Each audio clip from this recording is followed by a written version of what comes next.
My friends, I put together another completely free course for you today that's all about some important technical mistakes that a lot of intermediate and especially self-taught guitar players keep making. These mistakes can really hold you back on your guitar journey, which means no matter how hard you're practicing, if you don't fix these issues, you will not make any progress and you will feel like you're stuck forever. That's how I felt when I started out on my guitar journey, but luckily I fixed all of those mistakes, which is exactly why I want to help you out today, because trust me, I know how frustrating all of this can be. So in this video I want to share my absolute best tips and also exercises, and if you follow this step-by-step path that I laid out for you, I guarantee you will make much faster progress right away, and you will also enjoy playing much more, which is what this is all about, right? Before we dive in, just one quick thing that I want you to know. This free course is just a super basic and small preview of what actually awaits you inside my online guitar academy on patreon.com/burned, because my actual guitar students over there get access to 12 premium guitar technique courses, 5 really awesome music theory courses, and also 4 home recording courses for dialing in the perfect tone at home. And there's even a personal coaching tier over there. So if you enjoy these YouTube videos and you're serious about your guitar journey and progress, it's an absolute no-brainer. Join my guitar academy today. Get access to my premium courses right away. I can't wait to welcome you inside my guitar academy on Patreon, but for now, let's start with today's free course.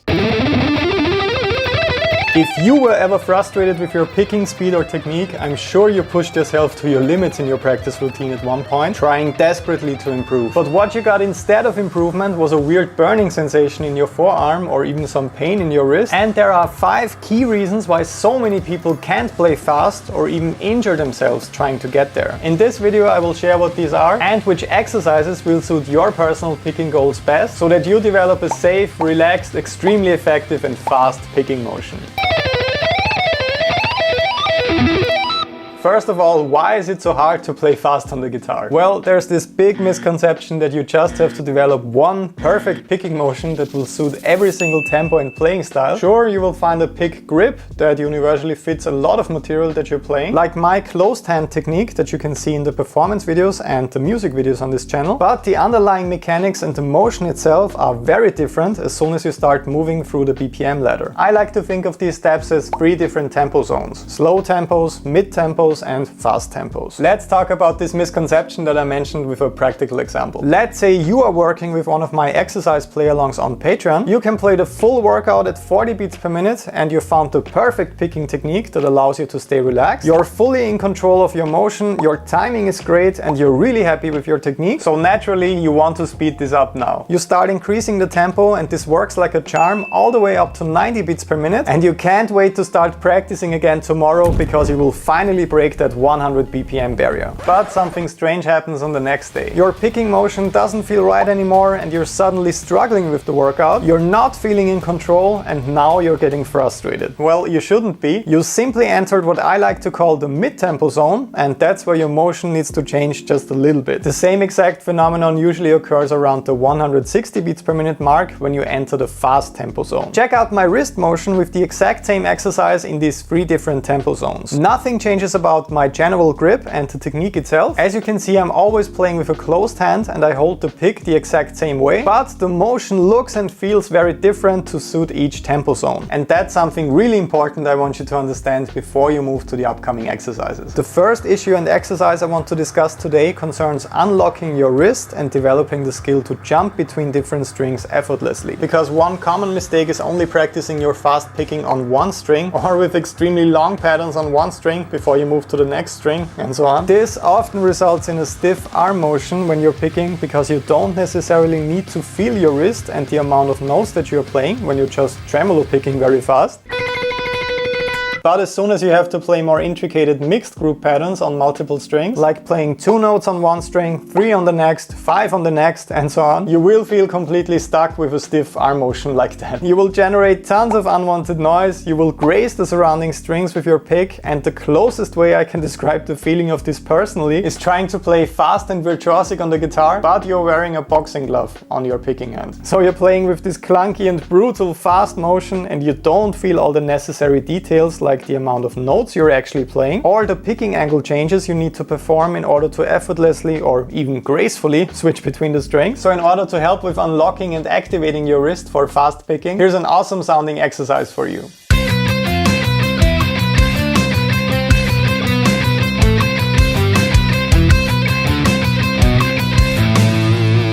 This classical sounding exercise forces you to jump between the strings constantly while you're always returning to one repeating theme on a dominant string. And that's a truly great and very challenging workout for your wrist. The next exercise is something I really like to recommend to players that figured out a fast, relaxed and effective tremolo picking motion already. Because if you can play fast bursts on one string with your picking hand, you actually already mastered the most important foundation. So playing fast on all other strings, synchronizing your hands and mastering string transitions is simply the next logical step for you. With practicing guitar, it will always really help you out to combine something that you can already do with something that you're still trying to master. So for the next exercise, you will play one measure of tremolo picking, so alternate picking on just one string, but then you have to switch to a more challenging phrase across two strings.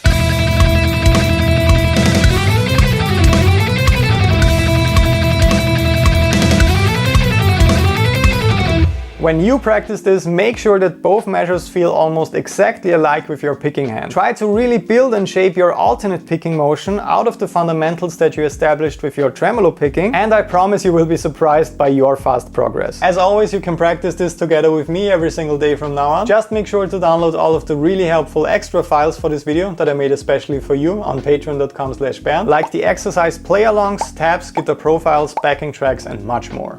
The next exercise is really tricky and I recommend working on it after you feel comfortable with exercise number 1. This one is about unlocking your wrist some more, and the advanced pattern of this exercise will force you to switch to a different string after almost every single picking stroke. In German we refer to something like this as Königsklasse, which means the highest playing class of a sports league. So this level of picking independence and wrist movement is the Königsklasse of alternate picking to me. The reasons for that is that you can't rely on brute force to speed this up, and unnecessary big or clunky movements will result in unwanted noise or a strong forearm burn that you definitely want to avoid.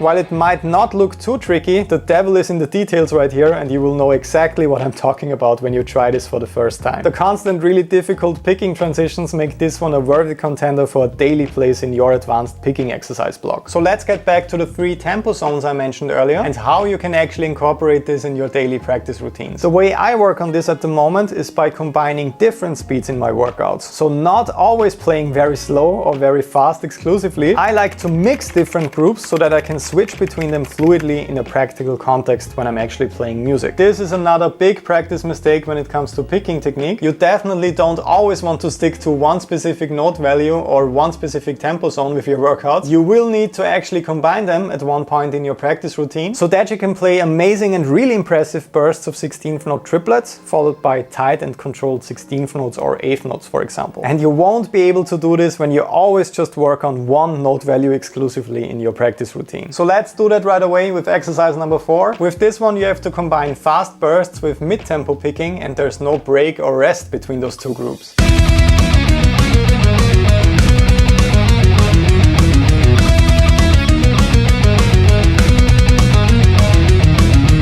This is an advanced exercise because you need to be in control of both your mid-tempo picking motion and your fast picking motion in order to play like this. There's no time to think between those two blocks, so you need to rely on your muscle memory to play with the correct motion right away. And today's final topic is the one that will help you out the most if you want a more versatile and controlled picking motion. It's all about challenging yourself with mixed patterns in your practice routine. That's something that I brought up for the very first time on this channel last week, and you sent me a lot of messages about it on Patreon. In case that's the first time that you're actually hearing about this and you missed last week's video, make sure to subscribe to this channel right now, because I'm posting videos like this one every single week, and it would be quite devastating if you miss out on that one tip that would have saved you years of guitar practice. So right now I want to show you how you can come up with your very own mixed picking pattern workouts for your practice routine. The reason why these exercises are so powerful is that you're combining completely different note groups on each string, and it will also allow you to break free from using the same predictable patterns for your fast shred lick. So if you want to be able to play any pattern with ease and as fast as humanly possible, no matter the complexity or odd note groups on each string, you can only get there if you start working on exercises like this. So let's actually build one of these effective workouts together right now. Let's make it easy in structure at least and move from the high E string to the low E string in the A minor scale. And let's say we start with a pattern of 3, then we play a pattern of 2, then just 1 note, then 5, then 2 again, and then 3. After a bit of experimentation, I came up with this custom exercise. Creatively writing exercises like this one for yourself really helps with mastering tricky string transitions, but it will also make you more creative. So you will find yourself breaking out of your usual patterns more, and it's a great practice concept for both technique and theory.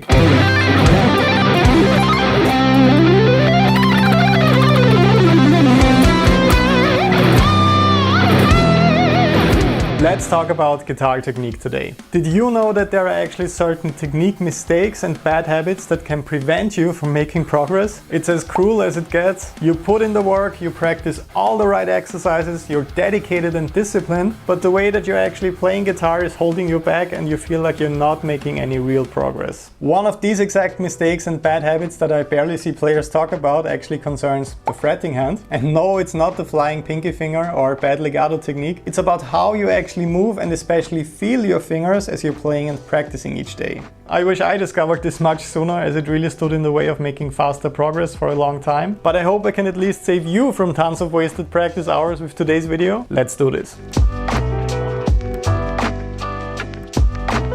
Spoiler alert, I added our brand new Patreon shred collab video at the end of this lesson, so make sure to stay until it starts. You will be amazed for sure, there are some incredible entries in this one. And of course I will also let you know how you can be in the next collab video on this channel. So if you're subscribed to the channel and part of our community for a while now, you're familiar with the fretting hand technique basics. For technically challenging material like that, you want your thumb behind your fingers to support them, most of the time in the area behind your middle finger. You definitely want to avoid flat fingers like this in favor for curved fingers like that to get that nice snapping motion for your hammer-ons and pull-offs. And of course you want to avoid those flying fingers, especially the flying pinky finger when you're playing, when your fingers are really bending away from the fretboard. That can cause tons of unwanted noise as you're playing, and of course it's also harder to speed up a big motion like this. We talked about this already and I showed you some really helpful exercises for every single topic that I just mentioned. In case you missed all of that, you know what to do right now to stay updated. Clicking on that little red button right now really helps if you're serious about improving your guitar skills every single week. But here's what today's video is about. All of this actually won't help you out too much if you can't feel and control every single finger individually as you're playing. This might sound a bit weird at first, of course you can feel each finger when you touch them, but the more I personally struggled with my technique, the more I realized that I couldn't really control or feel my fingers individually while I was playing, especially as soon as things got faster.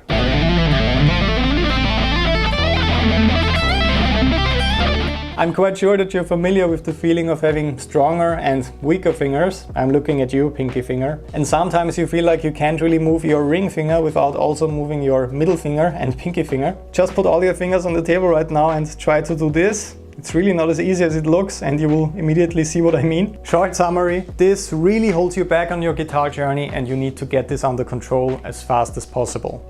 So let's go through the 3 steps and exercises that will help you with solving those finger problems. Trust me, when you work on this, you will sound and feel completely different when you're playing. Free, controlled and relaxed. And this was honestly some pretty life-changing stuff for me.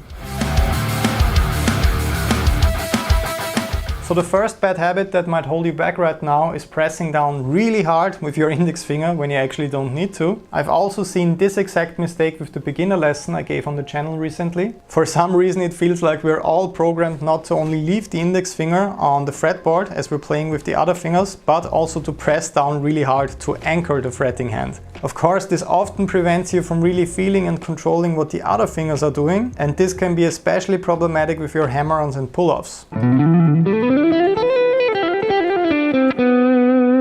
With this line I was paying close attention to slightly lift my index finger as soon as I don't need it anymore, instead of really pressing down on every single fret. And this instantly gave me much more control and independence with my other fingers. I will try it again right now, really pressing down with my index finger.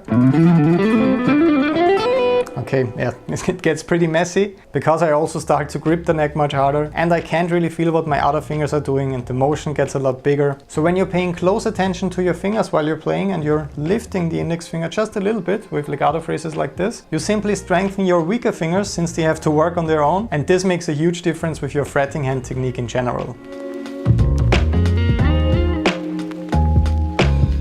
But how can you actively train your fingers to work this way in your practice routine? Great news, I have the perfect exercise that will train your index finger not to do this all the time. This one will help you out a lot with developing finger independence, control, and also economy of motion.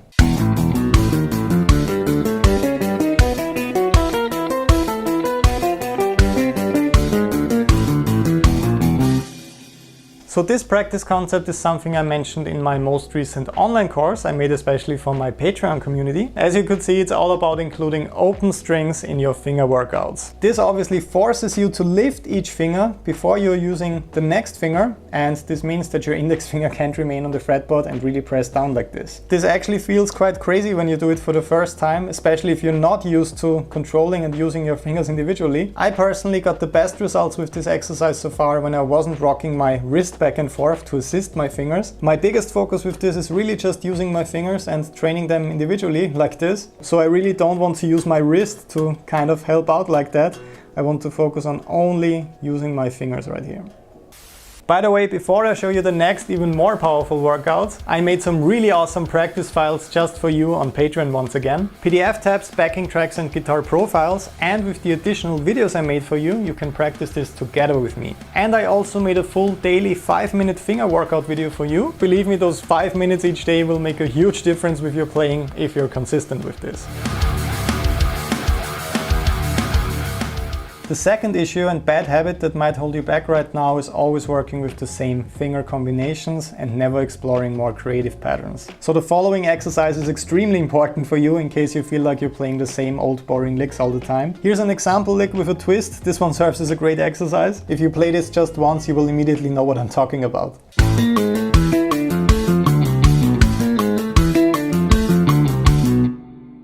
Maybe you've seen it already, the twist right here is that the index finger isn't really playing a prominent role in the lick at all, and you also can't leave it anchored on the low E string because you're hopping between different strings. So your other fingers have to learn to work really hard without the support of your anchored index finger, and this probably feels pretty crazy when you do it for the first time, since you're probably used to the index finger having a very prominent role in your licks. But if you're always playing like that and if you're always anchoring with your index finger, you will feel quite limited with your phrasing ideas, especially when you're improvising, and that's not good. You won't believe the exciting lines you're suddenly creating when you're not always anchoring your index finger for those more basic patterns.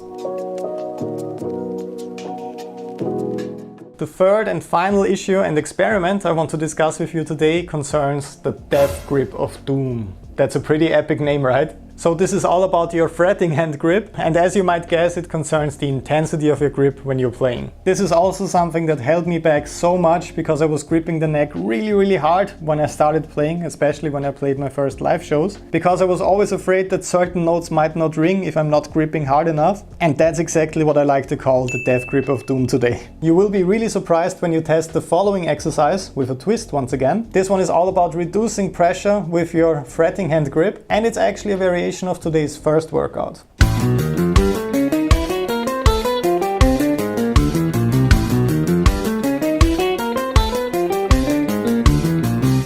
So far so good, you're probably familiar with chromatic workouts like that, but the twist right here is that I want you to play it while focusing on relaxing your fretting hand as much as possible. Just experiment with the intensity and really test out how light your grip can actually be before the notes die.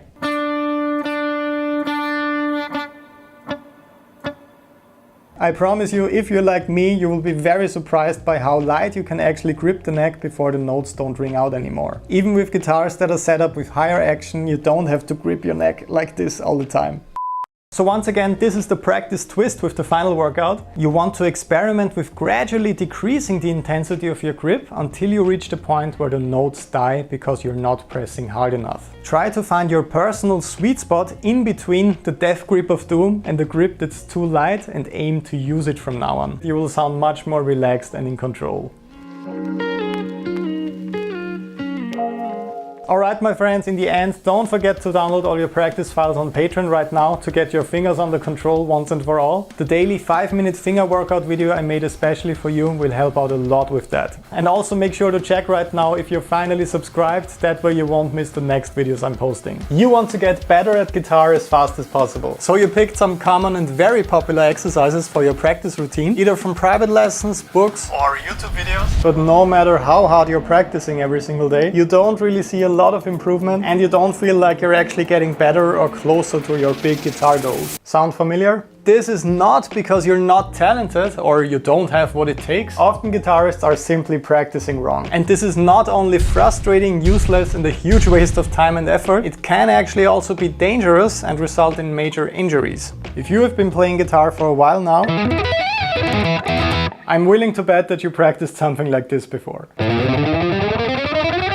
So exercises in the chromatic or semi-chromatic scale from the 5th to the 8th fret are incredibly popular because this kind of framework is very easy to memorize. But one of the most popular exercises in guitar history, the so-called spider exercise, is often practiced in a completely wrong and very inefficient way.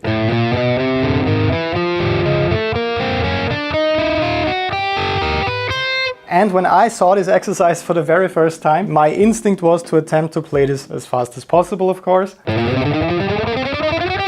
But this is not what this exercise is about at all. There are much better picking exercises for speed and technique coming later in this video. So here's the main twist with this exercise. Now that I'm playing the next note on the A string, I'm allowed to lift my middle finger for that, but the other fingers stay in place. Now I can lift my ring finger to play the next note, and then the pinky. So a lot of people do get this critical part of the exercise right, not lifting your fingers until you need them on the next string. But what a lot of players are missing right here, or they simply can't do it yet, is that the notes are always supposed to overlap when you're playing this exercise. I can hear C, the note that I'm playing with my pinky finger on the E string, and D, the note that I'm playing with my index finger on the A string. The reason why you want this dissonance is not because it sounds particularly great. It's because you're making sure that your fingers are always curled like this, so that the notes can overlap. If you would play like this, for example, you're blocking the B string with your pinky finger, so it's essentially impossible to play this exercise with bad finger technique, because you won't hear those overlapping notes. The reason why this is so effective and so important to practice is that your finger technique will improve dramatically over just a couple of weeks if you practice like this. So it will be much easier to keep your fingers close to the fretboard when you're playing. And once a curled finger technique like this becomes the default motion for you, you won't struggle with hammer-ons and pull-offs anymore. So even if you're not practicing this exercise very fast, your speed and your finger control will get much better because you're massively improving your technique in general when you play this slow and correct. If you want to give it a try in your next practice routine already, I made some really helpful exercise video play-alongs, tabs, guitar profiles and backing tracks for you on Patreon. Another very important daily practice topic is improvisation. And this is one that I got wrong myself for a very long time. A lot of players work on this by just looking for a backing track on YouTube. And of course it's awesome to just start jamming and having fun. But some of the most common complaints I keep hearing are: I always play the exact same licks when I'm improvising. I practice improvisation every single day, but I don't get any better at it. So what helped me the most with this is not just randomly improvising over my favorite jam tracks every day. The really awesome and very practical exercise I want to show you today is all about consciously sticking to a certain phrase or rhythmic pattern when you're improvising. Let's say you always have to play this pattern, but you're not allowed to just repeat the same idea or phrase. You have to play something new and interesting in every single measure, but you're not allowed to break out of this rhythmic pattern for your entire take.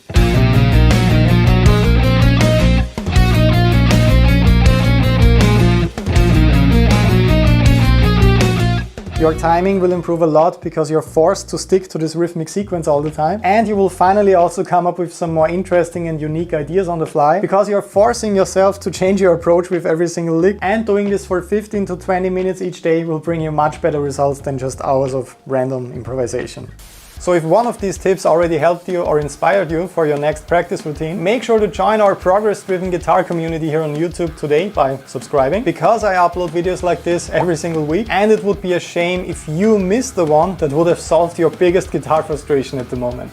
So let's talk about picking technique and picking exercises next. So the thing that a lot of players, including myself in the past, get wrong with practicing picking exercises in their routines is always focusing on exercises with a specific amount of notes per string. So for example, 2 note per string pentatonic workouts, or the classic 3 note per string workouts,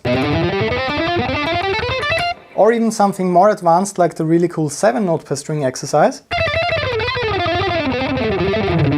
Those are all really cool and very effective picking exercises, but in a practical context you will actually have to switch between different and very odd groups on multiple strings, and exercises with a strict amount of repeating notes per string won't really prepare you for that. I was learning this the hard way when I was working on the first single of my most recent album, Elevation.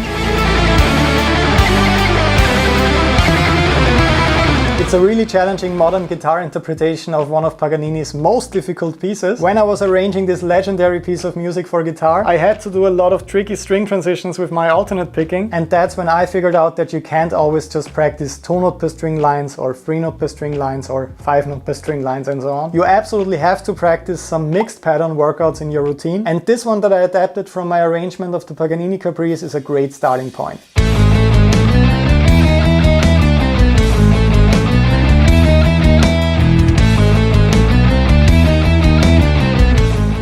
Up next, sweep picking. So sweep picking exercises are also a very common cause of frustration for many guitar players. So allow me to show you what made this technique click for me. Sweep. One of the worst mistakes I made with my sweep picking exercises at the start was just practicing them very slow with a big focus on perfection right away.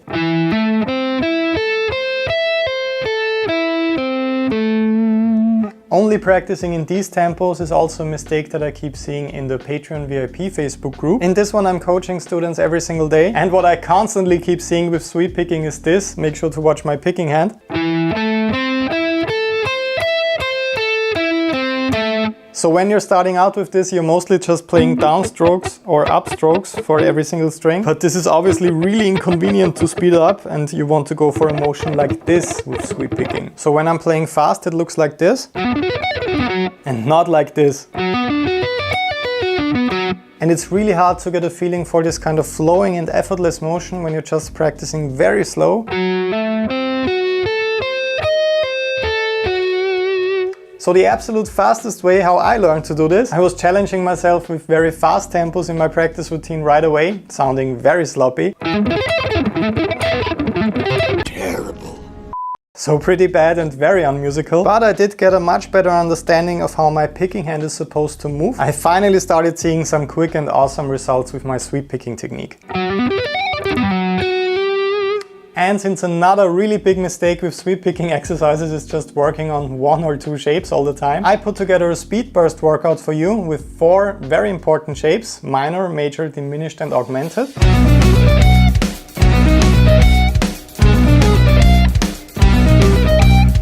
Working on this over the next couple of weeks will really help you out with your sweep picking technique. Alright, up next, music theory. This topic is on the list because most players don't work on music theory at all in their practice routines. We mostly associate this with studying books, looking at scale diagrams, or trying to memorize and understand the circle of fifths. I don't get it.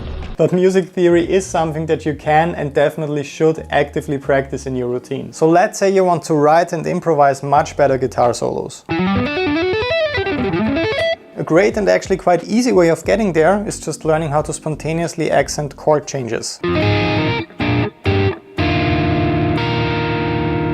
And even if you're not really into jazz at all, a really great way of practicing this is just looking up random lead sheets of jazz standards and just taking the first 4 chords or the first 8 chords, and then you focus on playing the root, 3rd, 5th and 7th of each chord, and you're playing this sequence ascending for the first chord, descending for the next chord, and so on. So for example, if you see a B flat minor 7th chord in the sheet, you need to play the root, minor 3rd, perfect 5th and minor 7th. So for example, root, minor 3rd, perfect 5th, minor 7th. Or another example, an E flat major chord. For this one you have to play the root, major 3rd, perfect 5th and major 7th. So let's do it descending, starting with the major 7th. So major 7th, perfect 5th, major 3rd and the root. And here's the example cadence exercise I prepared for you on Patreon.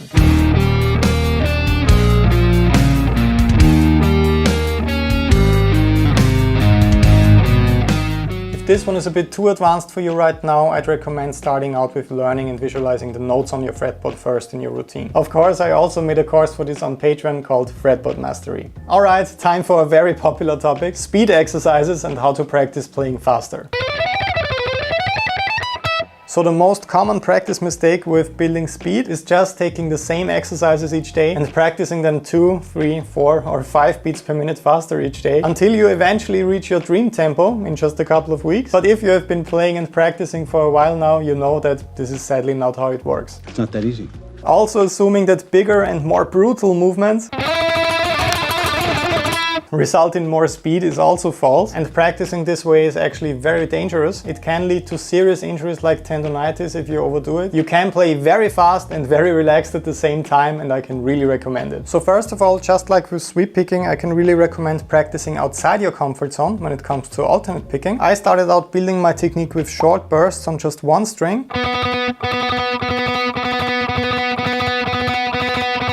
And so on. And then I was slowly connecting those bursts with my fretting hand. And at the beginning I was never afraid of sounding sloppy while I was doing this. It can sound pretty terrible when you first start pushing for those higher tempos. That sounds terrible. But please remember that you're actually supposed to sound bad in your practice routine, because if you always sound absolutely perfect when you're practicing, chances are you're not really pushing yourself at all, and that means you're also not really getting any better. So if building speed with your alternate picking technique and also with your fretting hand technique is currently on your practice list, I really recommend the following quite tricky speed burst exercise. This one is composed in an odd meter, 7/4, so that forces you to focus on your timing as well. And there are 3 different blocks in every measure. The first one is quite easy, basically just tremolo picking on one string. The second one is a bit harder because of the string transition. And the third one is extremely hard because you're just playing one note on the higher string and then go back to the lower string. That is one of the most difficult string transitions you can include in your practice routine.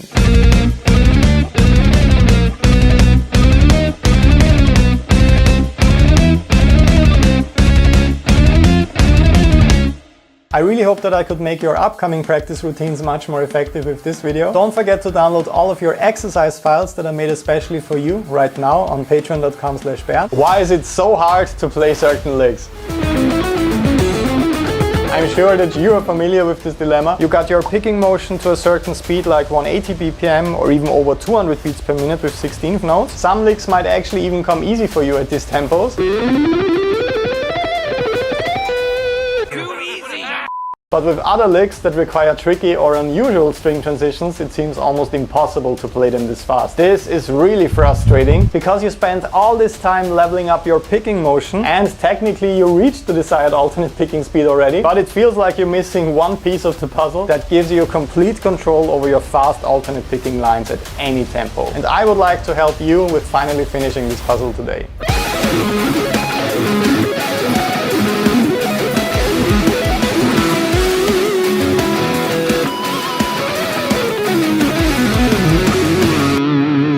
Before we check out the 4 game changer exercises I have for you today, let's quickly talk about the pick and pick grip that works the best for me after trying out pretty much every single approach out there. As most of you guys and girls know by now, I'm playing small chest 3 size picks. These picks simply provide me with the most amount of control, especially for my fast playing. Concerning the grip itself, the pick is placed right here in this area of my index finger, and then I simply put my thumb on it like this, and my hand also remains closed when I'm playing like this. And this kind of pick pick grip got me the best and also the most versatile results with my playing so far. Let's do a quick fire round for the most frequently asked questions. How much of the pick is actually sticking out while I'm playing? Really not that much, as you can see. For maximum control, I'm only working with the tip of my pick when I'm touching the strings. That of course also helps me with avoiding unwanted noise, because if the pick is sticking out like this, for example, it might be grazing the other strings. So by only letting it stick out like this, I can make sure to only work with the tip of my pick as I'm playing. How tight or how light should the pick grip actually be? I almost always play with a very light grip, so I really want to avoid tensing up like this, like really clenching my fist. If you feel like you're gripping the pick too tight sometimes and that it results in control issues when you're playing, the best exercise for that is just trying to hold the pick so lightly that it almost falls out of your hands in your practice routine. That will teach you how light your grip can actually be before it falls. A lot of people I did this with realized that they are gripping the pick way too tight because they are afraid of dropping it while they are playing, but it turns out you really have to let go like this in order for that to happen. And the last question, what's the absolute best pick out there? I have to admit I ditched my cool looking signature picks a couple of years ago because they got quite slippery on stage and they didn't have a grip surface. So if you want the most amount of control on stage with sweaty hands, I really recommend getting chest 3 picks or your preferred size with a grip surface like this one. That makes your life so much easier. Now let's start with today's main topic, the pick escape movement exercises. As we discussed on this channel 2 weeks ago, your pick constantly needs to escape from in between the strings to get to the next string without touching any surrounding strings and without getting stuck. If you did not completely master those different pick escape movements yet, this is the exact reason and roadblock why you can't speed up certain licks any further right now. So let's finally solve this problem together today in 4 easy steps, starting with level 1.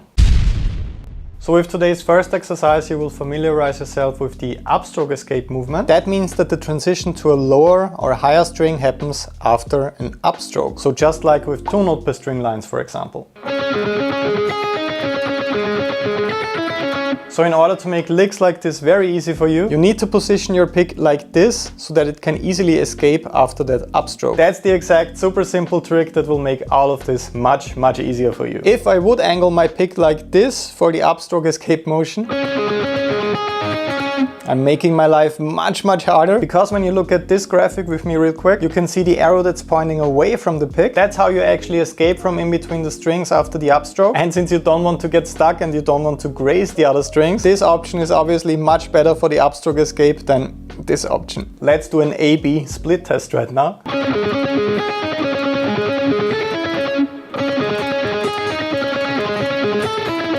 That definitely doesn't feel right. So this is the perfect exercise for you to familiarize yourself with the upstroke escape motion.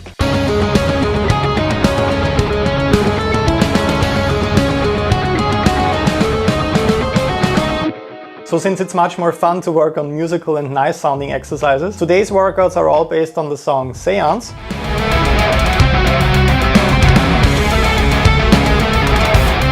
Of course, you can stream and save that one on Spotify, the link is in the description. That way you can play along to each section as soon as you memorize the exercises. So this first exercise will really teach you that upstroke escape movement, because it feels completely wrong to play it with the other picking angle. And once you directly compare those two angles, you will see that it's almost like unlocking a cheat code, and that working with those different escape movements is the solution for your picking problems that you've been looking for. So let's keep moving and work on the downstroke escape motion. Okay, so things are getting a bit fast right now. So as you can see with this lick, I have to escape after each downstroke and not after each upstroke. So this angle is obviously much better for that, because right here after the downstroke on the A string, I'm not stuck in between the strings. And since I'm ending with a downstroke on every single string with this lick, I can leave my pick in the downstroke escape movement position for the entire lick and exercise. So I know this one was quite fast, but as always you can download much slower exercise play-along videos, backing tracks, tabs and guitar profiles on patreon.com/Bernd. So make sure to get all your practice files for your next routine and join our awesome progress-driven guitar community on Patreon today if you are serious about your guitar progress. So this lick is a classic and it's absolutely amazing for hardwiring the downstroke escape motion into your muscle memory. As you can see in the transcription, you really always transition to the next string after a downstroke here, and that can only mean that you need the downstroke escape movement for licks like this. Once again, this will make your life so much easier in situations like this. So please try to remember and understand right now when to use each angle, because your skills will be put to the test right now. The danger with all this is that you don't want to be an upstroke escape movement guy or a downstroke escape movement guy. Obviously you want to master both of them, and you want to be able to transition between both of them very fast so that you can play anything you want as fast as you want. So let's test your skills and see where you're at with level number 3.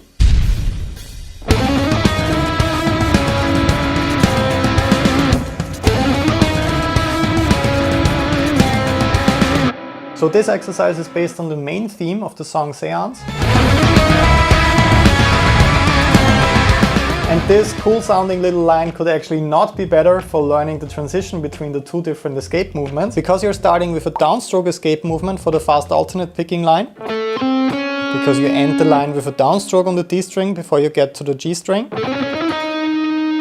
But as you get to the line based on the open high E string, you have to switch angles like this. So you start with the downstroke escape, and then you have to switch to an upstroke escape in order to play this line based around the open high E string. So downstroke escape, upstroke. So when I slow this footage down, you can see that I start with the downstroke escape movement. That helps me with not getting stuck in between the strings with this fast line. And then for that cool string skipping part with the open string, I'm relying on the upstroke escape motion. That way I'm not touching the B string in between the G string and high E string. This lick is honestly as perfect as it gets for practicing this, because you have a bit of time to adjust the picking angles, 1/4 note to be specific, and you don't need to switch back and forth yet with a super complicated 16th note line. Spoiler alert, that's actually what's coming next. So if you're new to this and you're not a string transition master yet, make sure to download the practice files for this one on Patreon. This is as awesome and musical as it gets when it comes to a daily workout for those pick escape movements. So I think we had enough fun today. Now it's time to raise the stakes. Up next, and for today's final challenge, we have a really complex arpeggio etude in 7/8. As you can see in the transcription right away, this one requires you to think quickly and to switch between the correct angle right away, since you're playing a long, uninterrupted stream of 16th notes here. This exercise is based on the Latin music-inspired guitar solo in the song.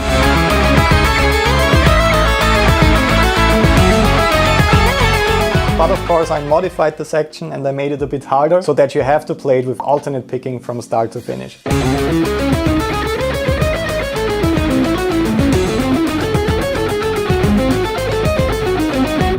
So this is not only an awesome picking workout, it also sounds really cool since you're playing a mix of arpeggios and scales for every single chord change. The additional challenge is the odd meter, 7/8, so you're playing 14 16th notes in each measure. Once again, when you analyze the transcription, you can see that the amount of notes played on each string is really not systematic and quite random. So you're not always playing 4, 3 or 2 notes per string. It's completely different in each measure, and that means you have to quickly react to those transitions by using the correct escape movement so that you get clean, awesome sounding transitions.